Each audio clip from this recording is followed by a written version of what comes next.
The Point of View is sponsored by First National Bank. First National Bank, how can we help you? And Cowbell Coffee. Cowbell Coffee. Taste it, love it.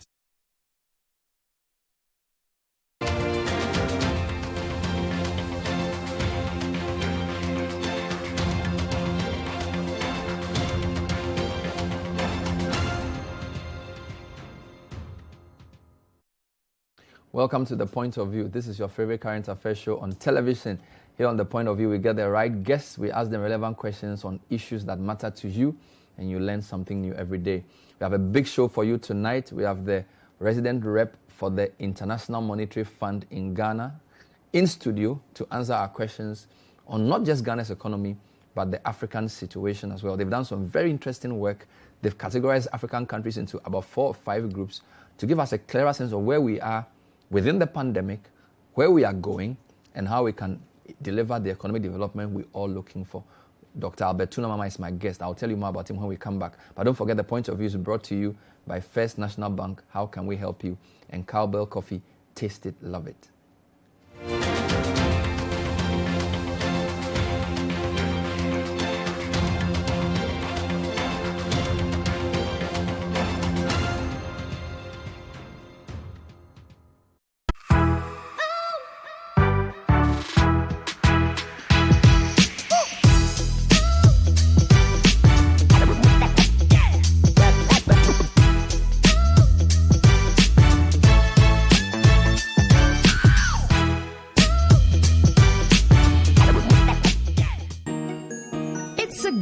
To meet every challenge. It's a good day to want more out of life. It's a good day to wish for it, work for it, go get it. Familiar taste, a delicious indulgent with a flavor you just can't hide. Refreshing energy gives so much for so little. For a strong performance, you've come to the right place. Good Day Energy Drink. Why wait a minute to enjoy a good day when every second counts? Good Day Energy Drink keeps you going. Excessive drinking can be detrimental to your health. Not recommended for persons under 18 years, lactating mothers, pregnant women, and people sensitive to caffeine. This advertisement has been vetted and approved by the FDA.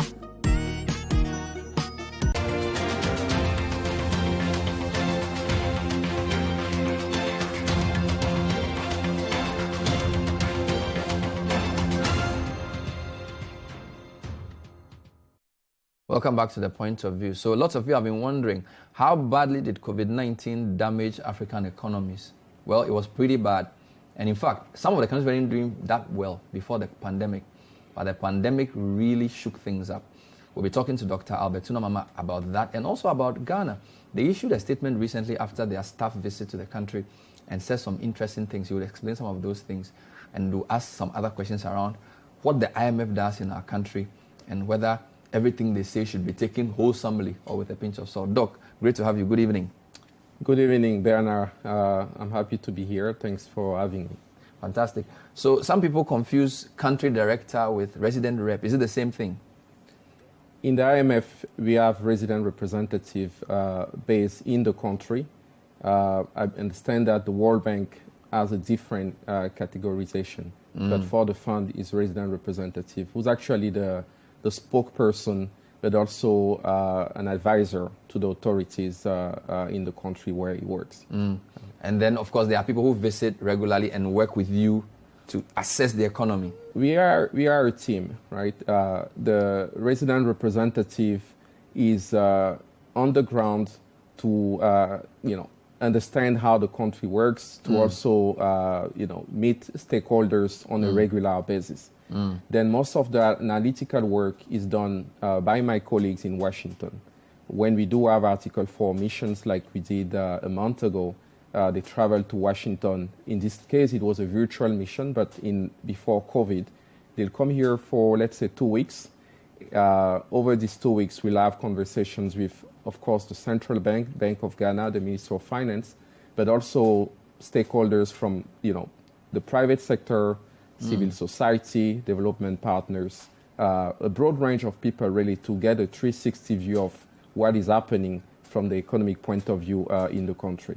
And then you typically issue a statement after that. We issue a statement and we return to Washington, prepare a report that we take to our executive board. So in this case, the last Article 4 mission will go to the board mid-July, and eventually a report will be published towards the end of July. And will so be the on board our can website. accept or reject what you report? The board, yes, the board make the final decision actually on the assessment that we make, right? In the situation when we have a program, not in Ghana, but elsewhere, they decide the disbursement against the conditions that were in the program. So they make that final decision. Staff like me make a proposal on what they should be doing. We advise them. Interesting. Yeah. Some people are not very sure what the IMF does. You've explained some of what you do here, but they generally see the IMF as some sort of prying agents of imperialist or Western governments who sort of tell us what to do with our economy and sometimes give us money that we don't deserve, and then when we finish mismanaging the economy, we come back to you and that kind of thing. So what actually does the IMF do? Thank you for asking. I think there is a misconception about our functions. We basically do three things. The first one, which is common to most of our member countries, is what we call surveillance, right? Members have accepted that they'll subject themselves to an assessment by the fund of their policies once a year. From the US to Chad to Ghana, they do that assessment that we call Article 4. The second function is lending. And actually it's the function that most people actually remember. You know, basically a country has a need for, let's say, dollars or FX to support its balance of payment. They come to the fund gives them money, and then against a certain number of conditions. The third function is technical assistance. We do have various ways to deliver that technical assistance. One is by sending teams directly from our headquarters from Washington to work with officials at, let's say, the Ministry of Finance, GSS, or Bank of Ghana. The other way is in some countries we do have a technical assistance center, and we do have one here in Ghana, Afritac West 2. But it's not just for Ghana, it covers the English-speaking countries in West Africa. So you do three functions. Article 4, which is surveillance for all countries, all member countries. All member countries. We produce a report once a year on the macro. So how come whatever you say in African countries and in probably low-income countries is much more reported? I've never heard the UK people say the IMF has said something about them, or I've never heard France say IMF has said something. Nobody really listens to what you say in those countries. It's almost always in Africa or Asia or somewhere. I will not say that. They do. We do have conversations at various levels, just like we do here. I believe that it's probably rooted in the history. And as I mentioned, the second function, lending, right, that has been one that has been, talked about a lot throughout the years. That's the main reason why I think the IMF has such an important role in sub-Saharan Africa. Yeah. When I told somebody I was going to interview you, the person asked me to tell you that every country owes. Yeah, US owes, Japan owes. How come you guys never run out of money? So like, everybody has debt. Yet somehow IMF is able to give money to some countries, and some countries never even go to IMF for anything. So they don't understand what's going on there. Can you explain? It's interesting. we are not a country, right? We are a multilateral institution. Perhaps the best example or the best similarity to have here is to think about the IMF as a susu club for countries, right? Countries put their money there, and with the premise that when one of the members is in trouble, they can go there and get the money and solve the problem, right? So that's the main function of lending. So doing that, the IMF will look at the situation. Okay, you have some, let's say, balance of payment issues. Perhaps to fix it, you need to do X, Y, Z. And this is negotiated. This is a discussion with the authorities. These are actually things that with or without the IMF, the country should be doing. But it's better for some countries to do it with the IMF because they also get the financing at usually a very low rate, right? So we are basically a key part of the global financial architecture to help countries in distress or countries that face this major risk. So we have our own currency. So, that's also perhaps one reason why, there is a sense that the IMF can never run out of money. We never really deploy. You have your own currency, which is what? The special drawing rights, right? The SDRs, yes. I see. So our war chest is around $1 trillion US, and it's I don't think we've ever lent, more than the quarter of that number. So, and this, which is probably a good thing because it means that not all the countries in the world are facing problem at the same time. But I think last year was probably, we still refer it as the worst recession since the global depression, at least in a peacetime situation, right? And we have been very aggressive in trying to help and in deploying emergency financing. You may recall that last year we, in record time, we deployed $1 billion to Ghana just to make sure that the country will be well covered just in case the pandemic will be worse, both from the health perspective but also from the economic perspective, right? So this is an important function. I don't know if you can answer this question. You were formed in 1944, obviously after the aftermath of the Depression in 1930. Now we have 190 countries in the IMF. Do you think you are still relevant? Because the Depression in 2930 changed the world, for which we started all this League of Nations, Bretton Woods stuff. So now that we are in a heat of a long pandemic, some people may think this is actually a good time to rethink your role. Do you even deserve to exist anymore? The problems we face today, probably more serious than what we faced during the 1929 Depression. So are you even fit for purpose? That's the question. I think that last year, or that major shock, was the best demonstration of the need for an institution like the IMF. I think you couldn't make a better demonstration. You can just imagine that in countries around the world, we were the only institution that injected money to help face the pandemic. So without an institution like that, like the IMF, in some countries there will have been no recourse to get funding, right? So that tells you that in the worst crisis since the Great Depression, there's no other institution that can do that. Of course, we do that with our sister institution, which is the World Bank, where they do more project and sometimes budget support. But I think the demonstration of the need for such an institution was made last year. But it doesn't mean that there is no need to adjust, right? To adjust with the new times, with what we've learned over the years. And I think that reflection is taking place at headquarters, among leaders, leaders both here on the continent, but also G7, G20. So there is a constant rethinking of whether the IMF is still relevant. But it's never in crisis time that these conversations do happen. So I was just asking because, look, a lot of the countries that really, and we'll come to the reports, that were hit by the COVID, a lot of them will suffer for years. And notwithstanding the IMF and the support you gave, I think you gave Ghana $1 billion.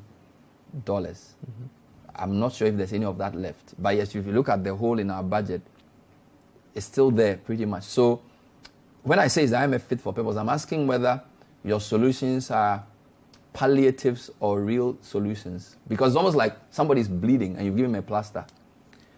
I think there are usually two situations where we give money to countries. The first one, as we saw last year, is for a temporary need, right? Emergency funding, one-shot operational, And there are situations where the need for the fund is a bit longer, right? There is an imbalance, as we call it, that is affecting your balance of payment. And the programs that you have that run for 2, 3, sometimes 4 years, give you money, but also addresses the source of that imbalance. For example, you can be in a situation where you are running huge fiscal deficit, right? And because of that, you are also in a situation where you are importing perhaps more than, you need more dollars than what your export is bringing you. So you have an imbalance that is caused by this large fiscal deficit, right? So a program will basically lend you money, but also look at what is causing those huge fiscal deficits, right? Is it because you are spending perhaps too much money on goods and service? Perhaps over the 3 years you can address that. So you just name it. So, but the long programs are supposed to cover situations where you have a protracted need for the help of the fund. So it depends on the situation you are in. Let's talk about what COVID-19 did to the world. You did a study on sub-Saharan Africa, and it looks very seriously dire. What did you look out for, and how bad were the findings for sub-Saharan Africa when it comes to what COVID did to our economies? COVID has been, I think, a major disruption, right? And it's important to understand that even without a single case of contamination of COVID on the continent, there would still have been some impact on the economy, right? There are basically 3 channels through which our economies were affected, economies in sub-Saharan Africa. Because of the collapse in activity in advanced economies, we've seen how the US, we've seen how Europe have been hit, and the fact that there was very little demand for our products. We saw how in the first part of the year, let's say, export for some of our goods were in less demand, right? So that's one channel. The second channel is we've also seen the price of some key commodities that sub-Saharan African countries export collapse. Oil, some minerals. I think the exception that did not really collapse was gold. And in fact, this was pretty good for Ghana. But the third channel through which COVID really did, I think, most of the damage to the economies is through the containment measures. I mean, if you recall last year, the partial lockdown, how it brought the country to a standstill. And that's really where the major impact on slowing down economic activity and contraction came from. And the moment this was relaxed, we saw the economy picking back up, and the rebound actually towards the end of the year was a bit more solid. So these 3 channels, right, even if you don't have a single case, will still bring your economy to the major contraction that we've seen. So lower demand from rich countries for our products. Collapse in commodity prices except gold. And then the containment measures like lockdowns worsened. So what was the consequence of that? The consequence, I mean, we've seen a contraction of around 1.9% for the sub-region as a whole. Ghana managed, thanks to very supportive policies, to still grow by 0.4 in 2020. But the picture is pretty dire as you look around. So that 0.4 is supposed to be congratulations. This is less than half a percentage. It's less than half a percentage, but I think that in the context, you're saying that if you look at other African countries, this was even commendable. The worst situation is probably for the tourist destinations, right? The Seychelles of this world, the Mauritius of Gambia. this world, yes, where from one day to the next, their major source of foreign exchange just vanish, right? And I think there you have contractions of around 10%, 11%. So anything higher than 0 is commendable in this context. is commendable, but I think when you've been forecast to grow at 5.8 like Ghana and you make 0.4, there is really no reason to be satisfied, right? I think the loss is still there. But you are saying it's understandable. Is understandable in the context of the COVID. It's understandable. Let me also point out to the fact that these are the macro numbers, right? And I think there are things that are not necessarily visible yet with the data that we have, right? Kids losing almost a year of schooling, right? I think the impact of that may only show up in a couple of years. So we're not measuring that. So we are not necessarily saying that by growing at 0.4, it was fantastic. We're not denying that there is a major cost that is perhaps hidden in the data. And in fact, hopefully the census that GSS is conducting this year will bring some of this micro data out and give us a sense of how much damage the pandemic did. But you said in the report that Sub-Saharan Africa will be the world's slowest growing region in 2021, and that our recovery is going to lag behind the rest of the world, and the income gap between us and the rest of the world will grow wider. That's terrible. It's terrible. It is. But there are two reasons why. Unlike these more advanced countries that have been able to support their economies quite. So, viewers, the chart on the screen, the rest of the world is blue and we are orange. So we are basically, the gap between blue and orange is getting bigger. Blue is the world, orange is Sub-Saharan Africa. And the chart on the right as well, you have real GDP per capita. Okay, again, we are in the... Okay, that's for oil countries, right? So the blue one is for oil exporters. The gray one, the top one, is for non-resource intensive countries, right? Okay. Those that are a bit more diversified. And the orange one is the region, Sub-Saharan Africa as a whole. So you basically see that first on the left you have a divergence where African countries or Sub-Saharan African countries are growing not at the same pace as the blue line, which is the advanced countries or the rest of the world. But within Africa, you also have a distinction. The oil exporters will not grow as fast because the price of oil is not rebounding as much. But those countries that are not necessarily depending as much on resource and minerals and so forth will probably grow a bit faster. But we are in a very confused state because Ghana is not oil dependent, but is resource dependent. Ghana is resource dependent, but Ghana is somewhat a bit more diversified than, let's say, Nigeria or Angola, right? You do have a nice set of commodities that, in fact, provide some edging to each other, right?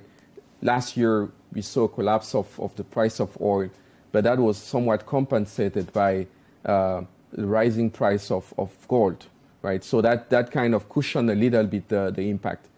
So because of that diverse export base, Ghana will probably fare a bit better. I mean, to give you the numbers, right? In 2021, we forecast growth for Sub-Saharan Africa to be around 3.4%. For Ghana, our forecast is around 4.9%, right? So above the average for the region. But for the global economy is expected to grow by 6%. Hence the gap between Africa and the rest of the world. I don't want you to explain a bit further the whole idea of resource dependent, so like oil exporters, non-resource intensive. I think you've characterized the continent into some groups, so we can know where we are. So Angola, Nigeria, Equatorial Guinea, they depend on oil. They depend on oil. That's the main export. The main export. Yeah. Then you have countries you call non-resource intensive countries. What would be a good country to select? So maybe Kenya, probably Senegal as well. Non-resource intensive. Non-resource intensive. Rwanda could be one. Yeah, definitely. Okay, we have it on the screen there. So you have oil exporters are Angola, Cameroon, Chad, Congo, Equatorial Guinea, Gabon, Nigeria, South Sudan. So these countries, they depend on oil. They are not diversified. They have that disease. Then you have non-resource intensive, Benin, Burundi, Cote d'Ivoire, Ethiopia. So they are well diversified, right? So Ghana is in the middle. Other resource intensive. We are not oil, but we are resource. What does that mean? You basically rely on oil, gold, and cocoa, right? Oil, gold, and cocoa. Yes. When the countries that are non-resource intensive don't necessarily have, you look at Cote d'Ivoire, they don't have oil, for example, right? They basically have cocoa and some other agri products. But we are gold, cocoa, oil. So we are resource intensive, even though it's not just oil. So we are better than the guys on the left, but we are not as good as the guys on the right. I mean, it's just different groupings, right? It's not. But it's a consequence, right? In this case, yes. Because you've told us that demand in this case, yes. But if you project yourself to the early 2000s, when the price of oil was at 150, I believe that you will have want to be an oil exporter, right? So it depends on what the shock is. But for COVID, definitely, it's better in this context not to be an oil exporter. So you're basically saying that the better diversified countries were more resilient than the non-diversified countries. That's it. Yeah. I see. And Ghana is in the middle.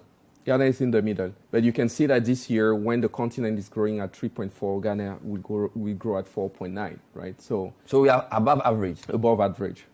Let's talk about the other issue with COVID. So apart from the gap between us and countries which are resource dependent and the other thing, there's also the whole idea of what we call long COVID. What is long COVID? Is it a strain of the virus? It's not a strain of the virus.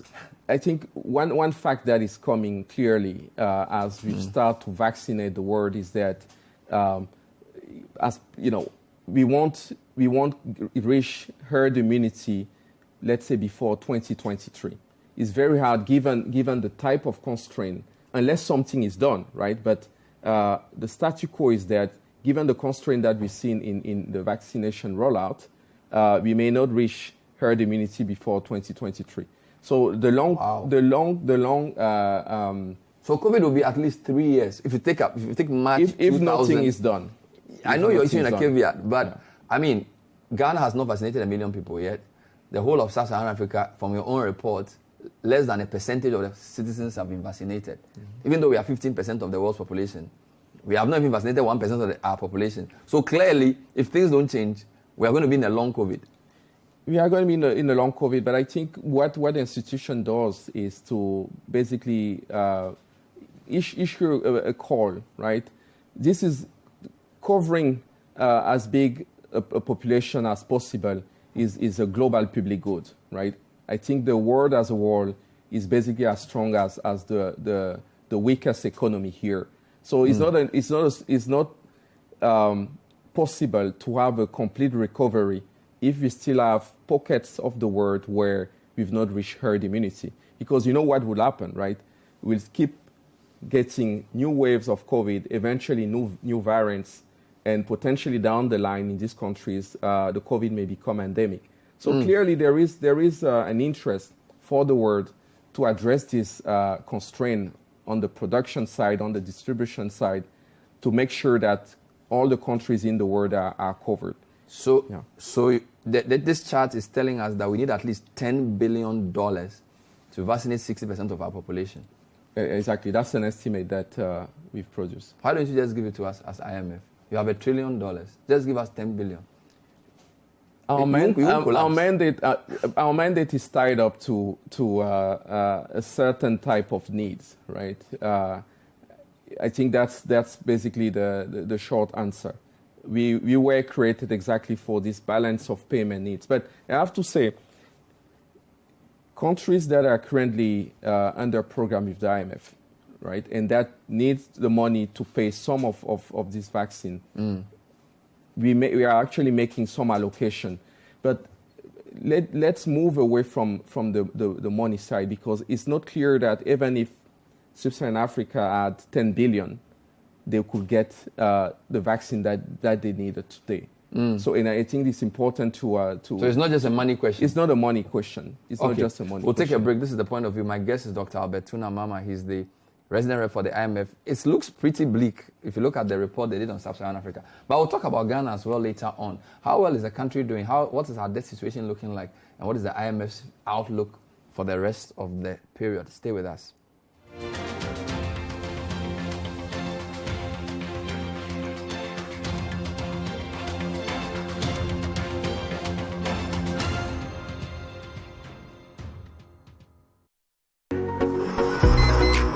Up this morning. Nothing wakes me up better than a cup of cowbell coffee. Delicious coffee aroma.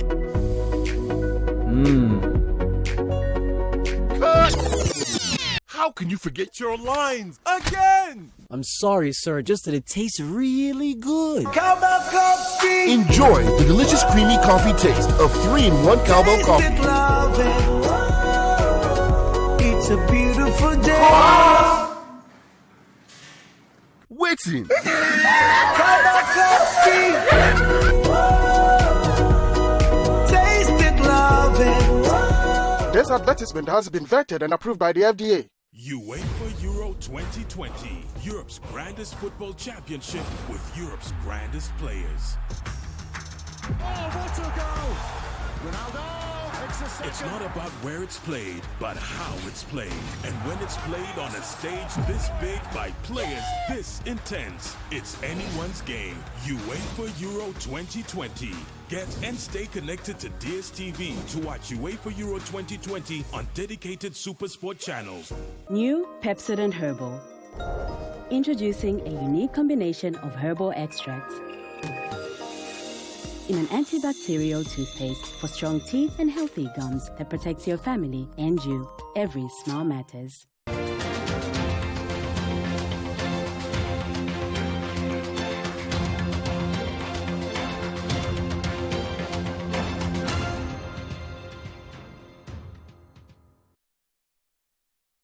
Welcome back to The Point of View. We're talking to the resident rep for the IMF for Ghana, Dr. Albert Touna Mama. The IMF says that they have shown by what has happened in the COVID period that they actually deserve to exist. It's also explained that a report they've done for Sub-Saharan Africa tells us the gap between us and the rest of the world is widening. And if nothing is done, and if we don't get enough vaccines, it's going to get worse. It'll probably take the next 2 years for us to get the herd immunity we need for COVID. There's something else I'm interested in. So you categorize countries in many ways. There's low income, there's middle income, there's emerging markets, and then there's developed. Ghana is a low middle income, is that correct? That's correct. But you also categorized us in terms of diversification, which you just explained. I just wanted you to touch on what the various diversification categorizations will mean for where we are, right? So I get the sense that the countries that depend exclusively on oil are in a lot of trouble. At the moment, their recovery is not as fast as the rest of the region. Then those of us who are resource dependent, but not necessarily oil, our outlook is mixed? It's mixed, but clearly for Ghana, you can see that it's above average, right? Way above average. So your growth projection for the next 2 years, for oil exporters, their growth projection is around 2%. That's correct. Wow. It's around 2%, right? And yes. For other resource intensive, like us, you can see that slightly below 4. 4, but Ghana is way above that, right? Ghana is at 4.9%. Then you look at what do you mean by frontier market economies?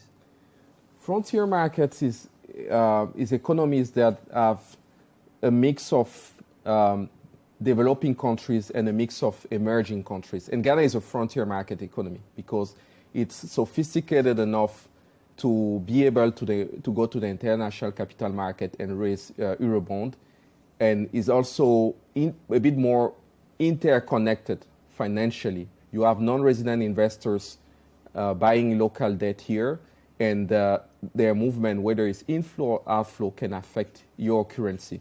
So we have frontier market. Ghana is a frontier market. Right? And that growth outlook is slightly similar. It's probably the same as the non-resource, or the resource intensive, right? I see the same numbers, around 3.5 to 4. That's But right. funny enough, the people you consider fragile states are going to grow better. Who are the fragile states?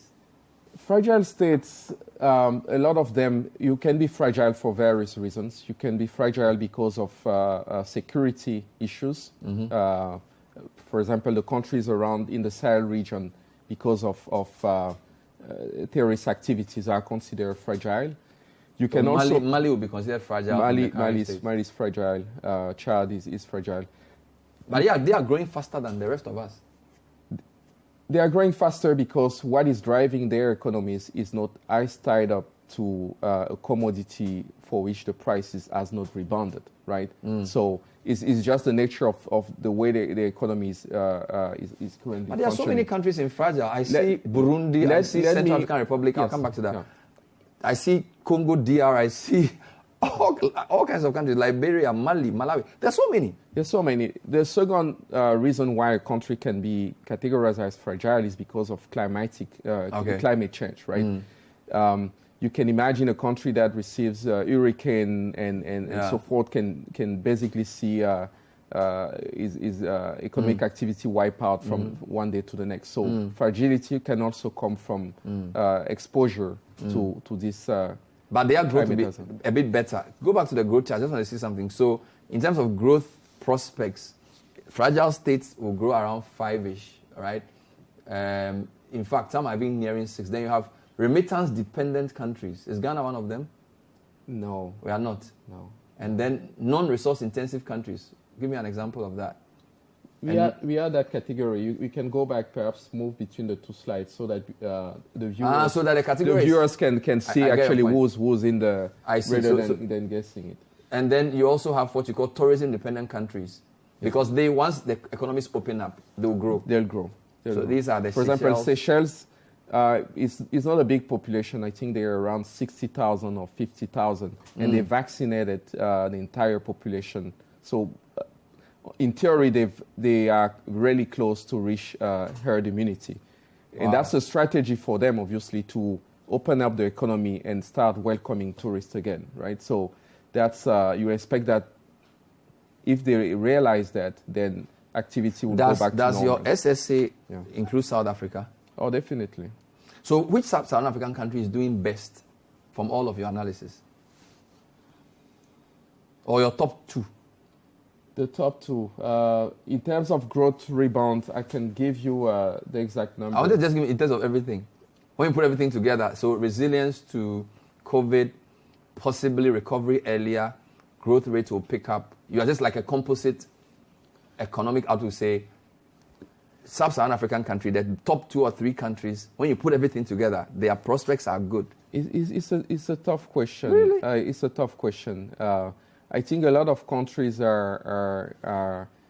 can be doing well from the COVID perspective, but not necessarily have the economic activity to rebound, right? Really? But there are a couple of countries that have managed the pandemic well. Ghana is definitely one from the health perspective. From the health perspective? But the economic perspective, you can also see that the amount of support that was injected in the economy last year basically helped put a floor right below economic activity. So that's one reason why we did not fall into a recession, because of the amount of money that was pumped into the economy. Right. So you have a few countries that have done quite well. Rwanda is one. Rwanda is one, definitely. But I think the picture has to be mixed, because look, there's no country that will reach herd immunity if nothing is done. Not even South Africa. Not even South Africa. At the rate of which they are vaccinated, even they will not if they don't change the trend. But it's not too late, right? I think that's the report is really a call for doing a bit more so that these constraints are lifted. Interesting. Yeah. Let's talk about Ghana. You issued a statement May 14, so this is like a month ago. Ghana IMF staff mission concludes 2021 Article 4 discussion. You've explained what Article 4 is. Now, let me just read portions of this. An IMF mission led by Carlo Zdralevich Valevich. Held consultations under Article 4 between April 28 and May 12 through virtual meetings. At the conclusion of the mission, Mr. Zvalevich had issued the following statement. Ghana has managed very effectively the COVID-19 outbreak in the country and thus succeeded in protecting lives. Almost 93,000 cases have been confirmed, and unfortunately 708 people have died as of the day the statement was issued. The launch of mass vaccine rollout has been a breakthrough with the administration of approximately 1 million doses as of end May. The impact of the pandemic on the economy has been severe. Real GDP growth slowed to 0.4%, you mentioned that earlier, in 2020, from 6.5% in 2019, due to lower activity in the extractive industries and a collapse in hospitality and retail services, including the informal sector that especially employs female workers. Inflation spiked to double digits because of the food price pressures before falling to 8.5% in April. Policy interventions in 2020 are also critical to safeguard livelihoods and pave the way for faster rebound, etc., etc. Then there's something you said. So this seems like we are doing what's good. Sounds positive. So far, what I've read sounds positive, right? But then there's a curveball somewhere. I won't call it a curveball, but I think you can understand that first we started the year with 2020 already with some vulnerabilities, at least from the debt side. Mm-hmm. If you superpose the type of fiscal deficit that was deployed last year, so it comes at a cost, right? So the success that you see eventually on the economy recovering was paid for dearly by a double-digit deficit last year. And that's the debt vulnerabilities and fiscal rigidities that are actually making the picture a bit mixed at the moment. Yeah, I think that's it, because you start with a lot of nice things, but you say government interventions in 2020 also exacerbated pre-existing fiscal rigidities and public debt vulnerabilities. What does that even mean? Why do you use such words? What is fiscal rigidities? Fiscal rigidities basically means that when you look at your budget, right, the revenue that you collect is automatically spent on, let's say, compensation and interest. There's nothing you can do. You have very little margin of maneuver because of this kind of statutory... But why don't you say it that way? Why do you use the word fiscal rigidity? Why don't you just say most of your revenue is going into... We saw that... You say that's already 3 sentences in but we understand it better. What is pre-existing fiscal rigidities and public debt vulnerabilities? Like, that's Greek.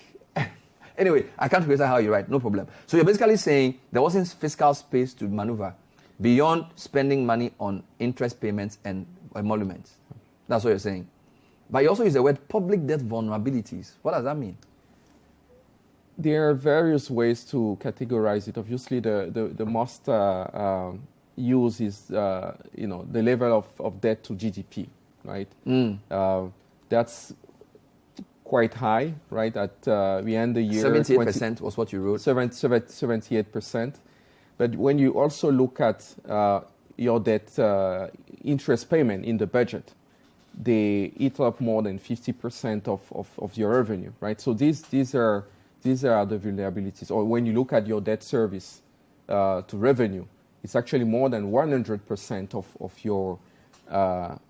your revenue, debt service. So basically, the vulnerability comes from the fact that not only your debt is high, but also servicing your debt is very expensive, right? And the interest payments are killing us. They are. Yet you said in one way that Ghana was more sophisticated than other countries because there were other people buying our debt. Some people think that going to the bond market globally and also sort of diversifying our borrowing away from concessionary loans is not really a good thing. Yet, I'm not sure where you stand on that, because you're going to the bond market and you're going to borrow from these guys, and they are essentially not going to relent until you pay every dime, and the interest payments are pretty serious. I think that that's, you will expect that as a country develop, right, and become more advanced and sophisticated. That's probably the next step. You won't necessarily be able to access concessional financing from the IMF or the World Bank. So where will you find the money? I think in the current framework that countries are working, it's by issuing Eurobonds or accessing money through international banks. So this is, in my view, this is a normal process. The challenge, of course, is that you can never do too much of these things, right? There is really a balance that you need to achieve in how much of external debt you want to have or how much of debt stock you want to have, right? So that's where it becomes a problem. So you're saying that in a normal situation, when a country does better, it's supposed to move away from just these concessionary loans. Definitely. But we can say that for Ghana and some other African countries, that may not necessarily bode well for us because the other growth sectors of the economy are not growing enough to support such borrowing. So it may not necessarily, even though it's supposed to be a sign of being better developed, it may actually lead you to worsen your economic situation. As I said, it's all in the how much you are doing it, right? I don't think it's the bad thing per se to have a diversified source of fund, but probably in this case it's probably too high, right? Because we already have a debt around 80%, so it makes it very complicated to go any further than that. But there are several countries on the continent. You look at Benin. Benin recently issued $500 million US, right? I think their portfolio of Eurobonds is below 1.5 billion. So they have their stock is around 40%, 50%. So nobody is necessarily questioning the fact that they borrow. I think the important part to look at is how dire or how difficult either your debt level is or your debt service is, right? Yeah, but the way what you said in the statement is pretty, I won't use the word dire, but it's ominous because you're basically saying fiscal consolidation should be deepened and anchored around debt and debt service reduction to create space for social, health, and development spending. So in English, you're saying you're spending so much money servicing your debt, you don't have enough money to spend on health, education, and other things that are important. So if you're going to repair your economy, you have to do it in a way that the amount of money you spend on debt goes down. That's what you're saying in English. And I think the budget that was presented in when was it, March, starts doing that, recognizing that, look, we do have these vulnerabilities. Perhaps it's time to start consolidating, right? You want to do it as a way that you don't compromise the economic recovery. But you definitely want to de-escalate or reduce these vulnerabilities. You need to find a way to bring the debt stock down, to bring debt service down. Because if you think about it, what is debt service, right? Or at least interest that you pay. This is money that is not going to your education sector, to your health sector. But here, interest payment in the budget account for almost 8% of GDP. This is even more than compensation. So you wouldn't want to stay in that framework.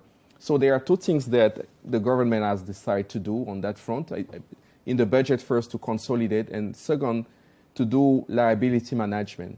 Basically replace expensive debt with cheaper debt. But I think what we are saying... They've been saying that since Tekpe, he sat in this chair, he said the same thing. Beretta said the same thing. They all say they are reprofiling our debts. Yes. They say they are doing smart borrowing. They use all those nice expressions, but the chart keeps showing a greater chunk of revenue being spent on debt service. So from at least the past, since 2013, when I started talking to these guys on this program, on some similar programs, they've always said what you said, but it doesn't seem to be resulting in any reduction in the debt service ratios. The spending has been high, right? I think that we can agree that when you look at the deficit last year, for example, close to 15%. You can do the liability management, you can do the smart borrowing, but if you increase your spending, you also increase your debt and your vulnerabilities. So you should do the smart borrowing and the liability management, but certainly, not spend at the same clip. And there are reasons for that. I think COVID was a major line that added to the debt stock. The energy sector payments also added to the debt stock. The banking sector cleanup added 21 billion, right? So you understand what is driving this spending. Okay. But something needs to be done. And I think that's the import of your statement. That's the import of the We'll take a break. This is the point of view. We're trying to get a sense of Ghana's economy. There's a few more Ghana questions we're asking Dr. Touna Mama, Ghana's resident rep for IMF for Ghana, talking to us. Stay with us.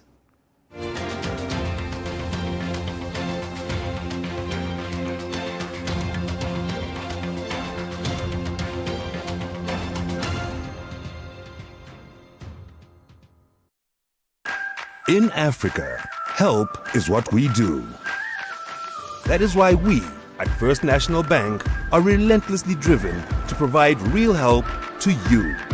The passionate and courageous, the creators and the optimists. These are the entrepreneurs we support, the communities we uplift. It is because of you that real help is what we do.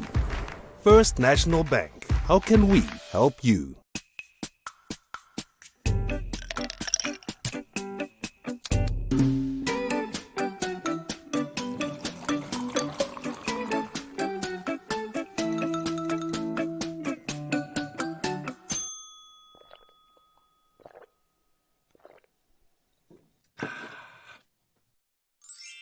Good Day Energy Drink keeps you going.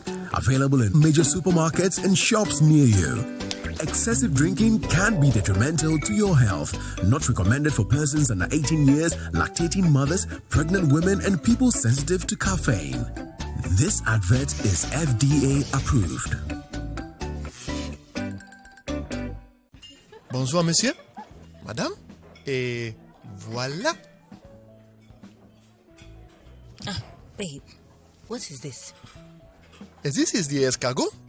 The foie gras. Oui. Where did she go? You pa one kasa who say oba say your pay feedian. It's been long since you ever felt like this. Welcome to the best in Ghanaian entertainment on Akwaba Magic. Welcome home to Akwaba Magic on DSTV channel 150. It's your moment. DSTV.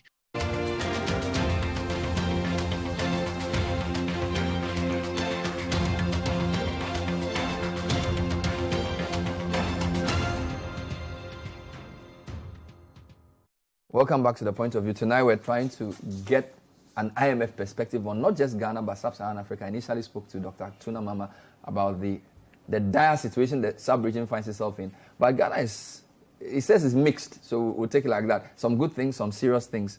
Clearly, the debt situation is not the best. Today, a lecturer says something.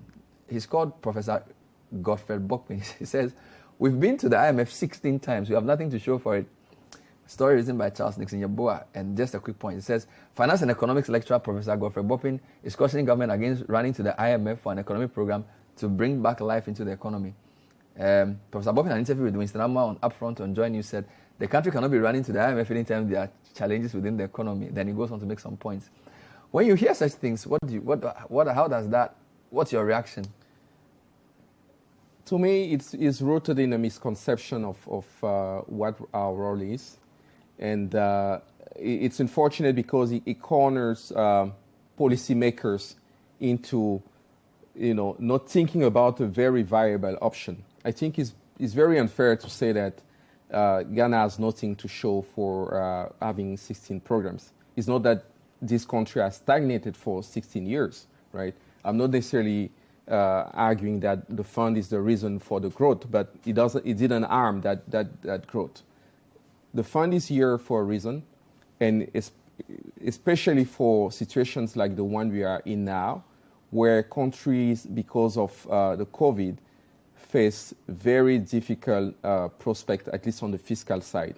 Why would you would not want to consolidate in such a way that you have access to cheap financing. And a lot of countries are doing that. I mean, let me be clear, this is not on the table with Ghana, right? Because I can see the headline tomorrow. But this is not on the table. We are not discussing anything on that front. But it's a very viable option for a lot of countries.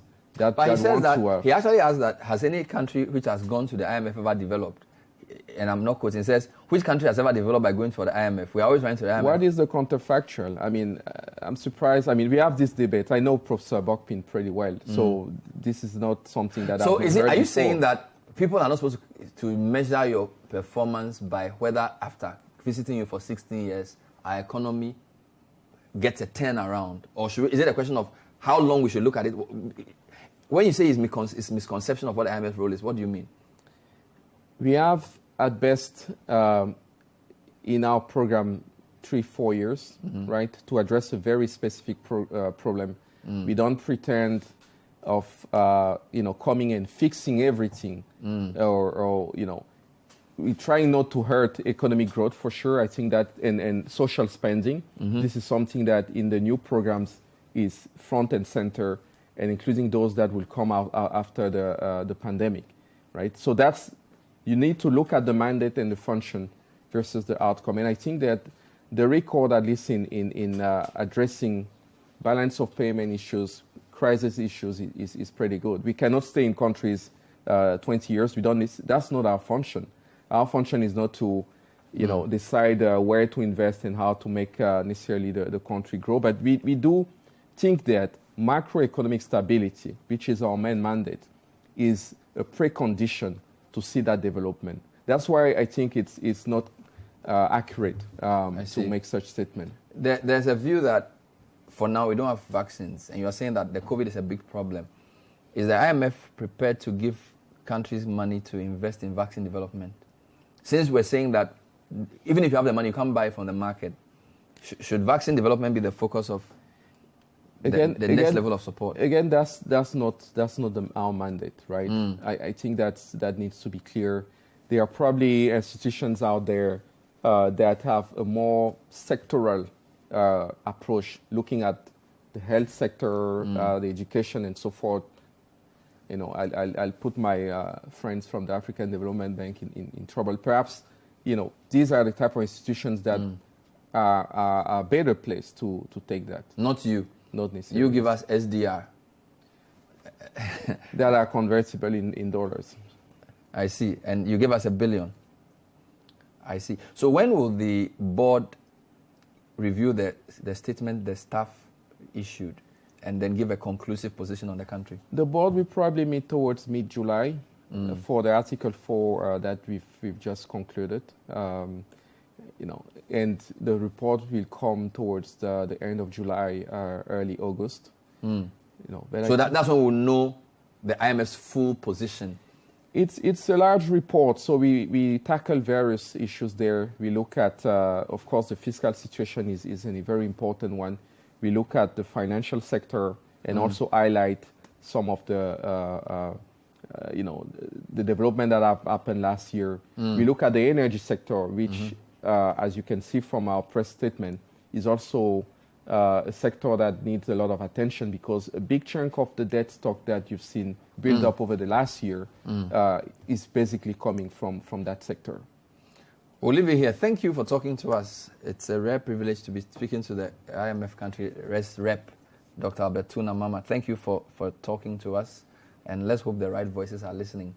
That's all we have time for tonight's edition of The Point of View. We've been trying to really understand where we are, Sub-Saharan Africa, in the first part in Ghana. Dr. Touna Mama kindly agreed to talk to us. So hope you've learned something new.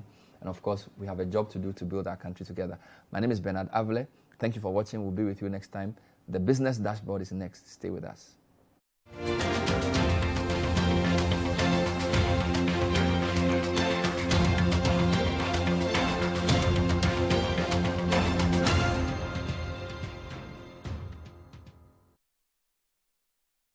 The Point of View is sponsored by First National Bank.